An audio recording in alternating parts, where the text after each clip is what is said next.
Coming up on the Rockbridge Report. Lexington is now home to 2 more Ukrainian refugee families, in addition to the 2 that arrived during the summer. We'll tell you how they've been settling in.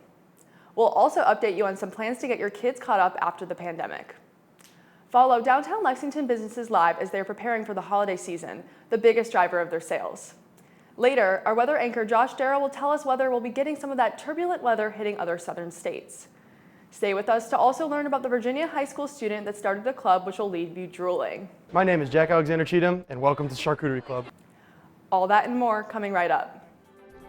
Live from the campus of Washington and Lee University with news from Rockbridge County, this is the Rockbridge Report.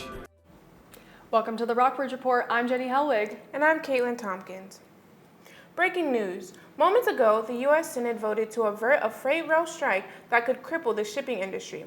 The bill now goes to President Biden's desk. A tentative strike date had been set for December 9th. Earlier today, CNN's Mike Valerio followed this bill through the House. The president made it pretty clear the repercussions, the ramifications for the country and for workers across the country if we don't get this done, if there is a strike. The House of Representatives approved legislation in a 2-part vote Wednesday to block more than 100,000 rail workers from walking off the job next week. The bill is now in the hands of senators who need to pass it before a strike set for December 9th. For months, there's been a stalemate between the workers' unions and the railroads reporting record profits last year, with one strike averted in September after a tentative agreement was reached. Once the members looked at it, some of the unions ratified it. That said, this is enough.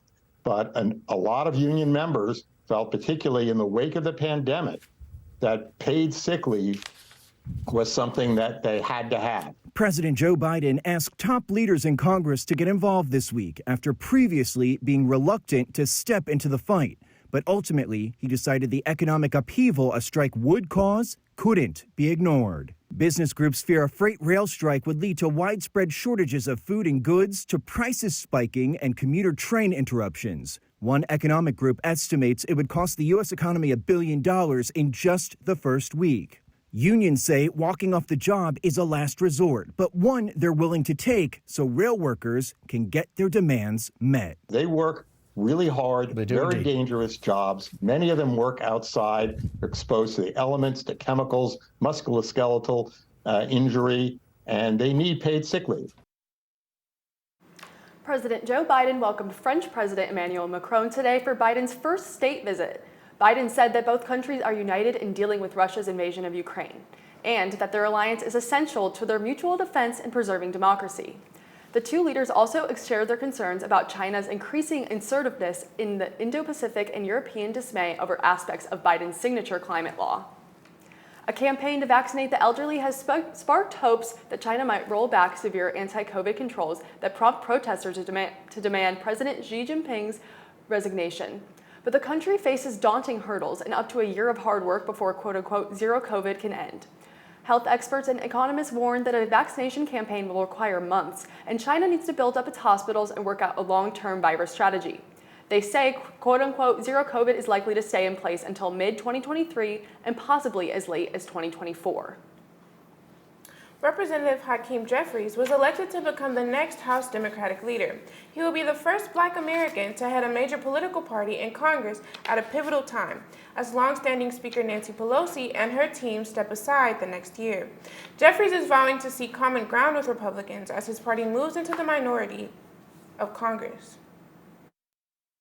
We look forward to finding opportunities to partner with the other side of the aisle and work with them whenever possible, but we will also push back against extremism whenever necessary.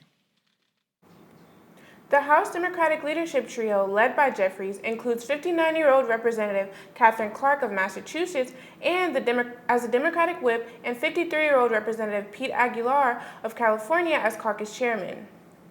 2 more Ukrainian refugee families will arrive in Lexington in the next few days. That follows 2 other families who managed to settle into their jobs and schooling over the summer. But language barriers remain an issue. Shauna Muckle reports. 2 Ukrainian families arrived in Lexington in August under the sponsorship of Hosting Ukrainian Families. 2 more families will come to the area in early December. one supported by the same organization and another hosted by local residents Lee and Susan Hillier. Ukrainian refugees may stay in the U.S. for up to 2 years, but Director Jerry Ney said the Russia-Ukraine war may force the families to remain here longer. I will make a prediction that the way the war seems to be going over there, when we get to a 2-year point, the war may still be going on. Ney said he wants to raise another $58,000 for hosting Ukrainian families via donations collected by Grace Episcopal Church. The third family will live in a house on Main Street. 3 parents from the first 2 families found initial employment at the Georges. They can now cover half their expenses, including rent for the 4,000 square foot house the 2 families share on Houston Street. Students from Russia and Ukraine who work with the families say they're adjusting to Lexington, but they're still impeded by massive language barriers. All 5 children from the first 2 families attend Lexington's local schools. They're just beginning to grasp English in an environment full of fluent speakers. Hosting Ukrainian Families Secretary Kristina Lizinskaya. I feel like sometimes during classes where they're supposed to be studying history or math or whatever in English, they are probably trying to catch up on the English part mostly. 2 Ukrainian Washington and Lee students teach both the parents and kids English for an hour every Monday night. W&L first year Tetiana Kosachanska says she tries to focus on the parents. It's commonly believed that when you're older, it's harder to learn the language. So yeah, they meet a lot of challenges, but they're very eager about that. Kosachanska says as a Ukrainian herself, the refugees are like family. Meanwhile, Lizinskaya says that Lexington's small group of Russian and Ukrainian speakers will help acclimate the new families. For the Rockbridge Report, I'm Shauna Muckle. Lexington officials say they will soon charge Buena Vista to cover missed emergency calls. In recent months, Lexington crews have covered up to 25 calls missed by Buena Vista's emergency services squads. Buena Vista officials say they have been unable to respond to many calls because of staff shortages. Lexington officials have given Buena Vista and its rescue squad until January to come up with a solution. Read Stephanie Chigolori's full story on rockbridgereport.wlu.edu. Rockbridge County Public Schools received another round of $4 million in state funding to help students and staff recover after the pandemic. Over the past few weeks, the division sent out a survey asking the public to weigh in on how the funding should be spent. Some of the money is required to fund extra tutoring and other efforts to get students caught back up after RCPS test scores declined last year. Lily Mott has an update on Rockbridge County's learning recovery efforts and the division's plans for the rest of their pandemic fund. Today marks the deadline for Rockbridge County Public Schools to submit its results to the state of Virginia from its public survey on how to spend $4 million in pandemic relief funding. The division has until 2024 to spend the new pot of funding. At least 20% of the money is required to be spent on extra tutoring and after-school programs to catch students up after the pandemic. Assistant Superintendent of Instruction and Administration Timothy Martino says the division's learning recovery efforts have already shown growth. We're not measuring if kids are on grade level. We're measuring to see if they're moving, and if they're moving at a productive rate. You know, if you're 2 years behind and you only make a year's progress, you're in the same spot the next year. So we're trying to accelerate that learning curve, which is not easy. RCPS has already received about $8 million in COVID relief funding over the past few years. Some of the money has been used to upgrade technology, repair schools, and fund cleaning supplies. At Central Elementary, some of the funding has been and will continue to pay teachers and staff who provide extra help to students struggling with math or reading. They need extra support right now. We do truly have gaps in learning for all of our students, especially if they're a second grader. They really haven't been at school because they went out for COVID in their kindergarten year. At Rockbridge County High School, funding has been used to hire a 4th counselor for the first time in 10 years. They've also hired another staff member to offer emotional support for students readjusting to in-person learning. We also have added another student intervention specialist or school intervention specialist who works with students one-on-one that are having difficulties a lot of times. Social emotional, where they're having trouble concentrating or functioning in school. RCPS will continue to monitor student progress with their own reports and state testing data to decide how the next round of pandemic relief funding will be spent. For the Rockbridge Report, I'm Lily Mott. Coming up on the Rockbridge Report, it's December now and time to get a glimpse of the National Christmas Tree Lighting Celebration. And we'll take you live to downtown Lexington, where local businesses are also preparing their stores for a successful holiday season. It's probably half of the whole year's sales are between Thanksgiving and Christmas. Clear skies today, but will they continue into the weekend? Your 5-day forecast and more, coming up next. Welcome back to the Rockbridge Report. The towering national Christmas tree blazed with bright color yesterday evening as President Joe Biden marked the century-old American tradition, leading the lighting near the White House. The president, joined by First Lady Jill Biden and host LL Cool J, led the festive crowd, braving damp, chilly weather in a countdown. Before the tree was illuminated, Biden delivered brief remarks on American unity and promise, and Joe Biden blew a kiss to the crowd, saying, quote, "From the Biden family to you, Merry Christmas, America." Lexington businesses are also feeling the holiday spirit and preparing for shoppers to swarm the streets. Our reporter Tyler Palisha is live in downtown Lexington. Tyler? I'm here in the downtown where businesses are serving the festive needs of their customers yet another holiday season. Lexington retailers are taking advantage of the holiday season, the most important time of the year for downtown commerce. It's probably half of the whole year's sales are between Thanksgiving and Christmas. It's make or break time for most every retailer downtown. Many businesses spend months preparing for the holiday season. Sugar Maple Trading Company, for example, spent a month in advance handcrafting many of the decorations in the store and 4 months curating inventory. One thing we focus a lot on is having really great fun decorations for the store that invites people in and kind of creates a fun atmosphere for them. Many store owners feel that they can rely on certain items to be popular among holiday customers. Debbie Darlington, co-owner of Shenandoah Attic and Victorian Parlor, knows what products her customers are into. Usually it's the food with the jams and jellies and truffles and fudge, and we have all types of hot sauces, so that tends to be one of the gravitated areas people go to. Many of the downtown businesses will offer sales this holiday season. Sugar Maple Trading Company offered 20% off all vintage items the week leading up to Thanksgiving. But some business owners don't feel they need deep discounts to bring customers through the door. For Black Friday, I've decided that it's a busy day and I have good prices to begin with, so I don't really need any blowout sales like Walmart has with big screen TVs, and so I'm just going to do my thing. On Friday, December 2nd, the annual Christmas parade will be held in the downtown at 6 p.m. Some businesses will be staying open for longer that evening. Reporting live from the downtown for the Rockbridge Report, I'm Tyler Palisha. Now back to you in the studio. Thank you, Tyler.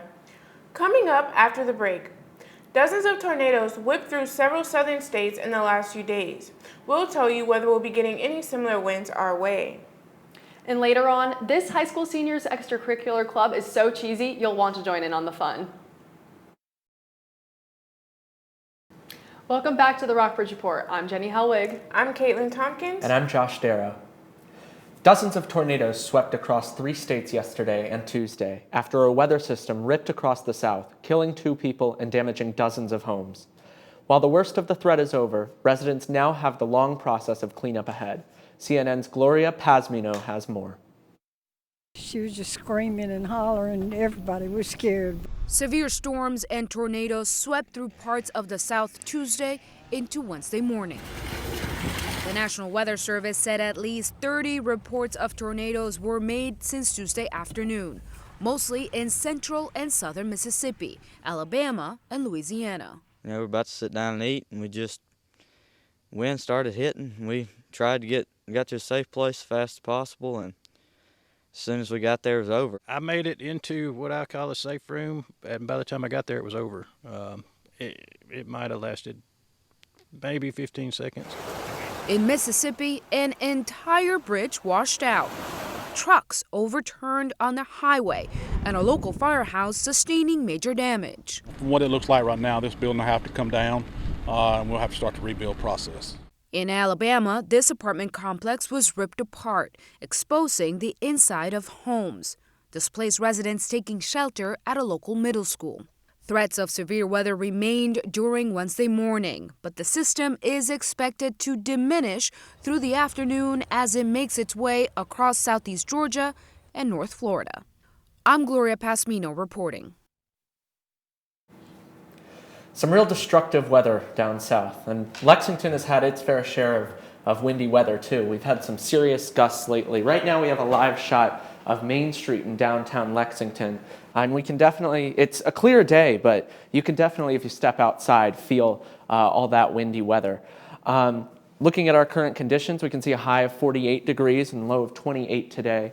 A high pressure system, but we do have that wind pretty constant around 5 miles an hour with gusts 7 to 10 miles an hour. Humidity is settling in low at 29%. Looking around at our radar, we're experiencing really clear weather. No storms should be hitting our area in the next several hours. Looking around town, we're experiencing pretty nice fall weather. Charlottesville, 49 degrees. 44 degrees in Stanton, Buena Vista, and Lexington, 48 down in Lynchburg, and looking further west, we can see 35 degrees out in Covington and 46 in Roanoke. Partly sunny everywhere, really clear skies, but we are dealing with that windy weather. We're going to keep that weather going on with 52 degrees as the high on Friday, a low of 37. We might see some rain this weekend, scattered showers on Saturday, a high of 61, low of 26. And we should clear back up on Sunday, high of 49 and a low of 27 degrees. Monday and Tuesday, it'll be cloudy with some scattered showers, a high of 51 on Monday, high of 56 on Tuesday, with lows of 37 degrees and 42 degrees. So we'll be clear today and tomorrow, but some precipitation later in the week. That's all for the weather. Now back to you all. Thanks, Josh. Coming up on the Rockbridge Report, Iran struck by tragedy amidst celebrations of their loss to the U.S. in the Qatar World Cup Tuesday. We'll give you the details. And WNL's men's basketball is rolling. We'll have highlights and scores from our anchor, John Wallace. Welcome back to the Rockbridge Report. There's certainly a lot going on in the world of sports this week, especially with the World Cup matches taking place. Isn't that right, Caitlin? I know. There's also been a lot of controversy following Iran's loss. What do you think about that? That's right. There has been a lot of controversy around the U.S.'s win, but it's been exciting for us, but not so much in the rest of the world. That said, human rights activists say a man was shot and killed by Iranian forces for honking his car horn to celebrate Iran's loss at the World Cup on Tuesday. Numerous Iranians were cheering Tuesday's U.S. soccer victory because they saw it as a way of protesting the country's hardline Islamic regime. Iran's national football team was also greeted by cheering crowds waving the Iranian flag upon their return to Tehran. And now let's look at our local sports. As we have entered the winter sports season, we're keeping an eye mainly on the electric atmosphere of collegiate basketball. The Washington and Lee men's basketball team is celebrating a victory after an intense game. Mackenzie Kane reports. Good afternoon, Rockbridge. I am here on Washington and Lee's Whole Camp Gym, where the Generals men's basketball team has just defeated Eastern Mennonite University with a score of 74-65. I'm joined here today by Sam and Drew. It was an incredible game. Congratulations to the both of you. We've had unbelievable success against EMU in the past, winning 7 out of the last 8 matchups against them. How do you think this has affected your mindset going into this game? Yeah, I feel like coming in, we just know that just makes them want to beat us even more. And I feel like we just got to go in and do our stuff, and, we'll know what the outcome is every time. Yeah, and we saw nothing but energy on this court from start to finish. We really didn't pull away until the last couple of minutes. What would you say was that tipping point where you knew that you were going to pull away and get the win for this team? I think Sheck hit a big shot in the corner over there, corner 3, kind of 7 or so minutes left in the second half. I think that was a huge shot. And then coach kind of pulled us together in one of the next timeouts and said, we don't need to score anymore. We just got to get stops. So focusing on defense, and creating that energy from that and transition, I think that was probably the turning point. Congratulations, both of you, on a great win and a great season so far. I wish you the best of luck. And signing off with the Rockbridge Report, I'm Mackenzie Kane. And now some more Washington Lee sports results. Prior to their victory over Eastern Mennonite, the men's basketball team got pummeled by Hampton-Sydney 92-76. They'll be traveling to Randolph-Macon on Saturday for a tip. The women's basketball team recently steamrolled over Hollins in a 94-36 victory, but they fell to Swarthmore a few days earlier in a close 3.57 to 54 point loss. Moving on to VMI sports. VMI men's basketball triumphed over Regent in a 108-58 win, but they also lost to Presbyterian Clinton in a 72-57 game on November 29th. Now moving on to Southern Virginia University sports, the SVU men's basketball team recently won over Newport News Apprentice School in an 80-71 point victory. And the SVU women's basketball team also defeated Salem College in a 76-53 point win. And that's a look at our sports. As the winter comes around, conference titles and games mean a whole lot more. So back to you guys at the desk. Thank you, John. Talk about a meet and greet. A high school senior in Chesterfield County has created a unique student club, and it's one you can really sink your teeth into. And as Rob Cardwell reports, it's a big hit. I've always wanted to make a club. I feel like they're very valuable for building stronger communities, and it's a good way to meet friends, and I love food, so I wanted to tie it in somehow. My name is Jack Alexander Cheatham, and welcome to Charcuterie Club. Meet friends. Really? At a club made for being social. I always say it's Jack's world and we all just live in it. T-shirts missing. If you are good at drawing or just want to make a t-shirt, make one. When Jack pitched the idea to counselor Jackie Sleemaker, The seat has been added. the club's sponsor at Monacan High School, he told her sweet dreams are made of cheese. And I thought it was just going to be like a handful of kids hanging out after school, and it's kind of taken on a life of its own. I was surprised too. Just a lot of people showed up the first meeting. I did not expect it to be this big. You gotta cut it like this? Nearly 100. Everybody put down your utensils and cheese. Amazing. Grazing. Dang, this one is like really good. Socializing. You guys are talented. I see the promise. Perfectly paired with a little education. Meeting in the library, students can look up countries where certain charcuterie items originated. Look at this giant cheese. And Jack is learning something about himself. Learn how to speak in front of people. I mean, if you would have told me 2 years ago that I was doing an interview on the news, I would be like, what is wrong with you? And teachers are learning how much these students are into everything from provolone to prosciutto. It doesn't have to be ritzy, just yummy. And the teachers don't provide anything. The kids provide all of it. So all you have to do to be a part of this club is really just be interested in meat and cheese. So Fun? You feta believe it. Inclusive, delicious, and educational. And that is all for today's Rockbridge Report. Stay up to date on more national and regional news by visiting rockbridgereport.wou.edu. And join us again next Tuesday for our weekly news update.